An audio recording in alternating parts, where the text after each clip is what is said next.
Let me tell you about this piece of feminist literature that I really love. When I say feminist literature, it's not directly political, but rather it talks about your sense of identity and isolation, but at the same time creating together and being part of a community.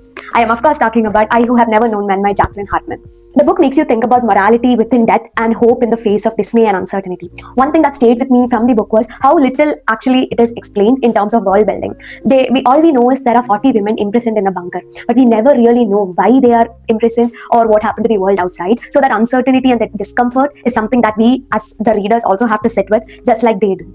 This book also reminds you to seek knowledge for the sake of knowledge itself, and sometimes how your fight for survival can be the rebellion. In this book, the learning does not change their situation or save them from anything, but it also still shows us how wanting to understand can be a way to hold on to your humanity and yourself.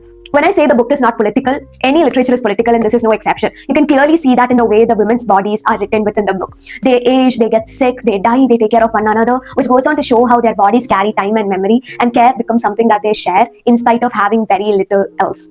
In the beginning of the book, the publishers talk about how when the book was initially released, it didn't get the warm welcome and it lay dormant for many years until people were ready to receive the warmth of the book, when they felt like their identities were being isolated or their autonomy being taken away. This also goes on to show me how sometimes your only job is to create, and it might not get the welcome that you anticipated, but sometimes much, much longer down the line, some other generation might benefit from what you create now. One thing I loved about the book is how the protagonist loves being alone, but at the same time, she repeatedly finds solace in the companionship of other women through their music and their rituals. She loves her solitude, but she survives through others, and the book never forces her to choose between one of them.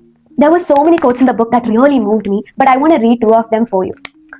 I thought it was unfair, and then I understood that alone and terrified, anger was my only weapon against the horror. Another one is, but human beings need to speak, otherwise they lose their humanity, as I've realized these past few years. As if talking only served to make things happen. Talking is existing. Read the book, it's very small, but it will stay with you for a long time.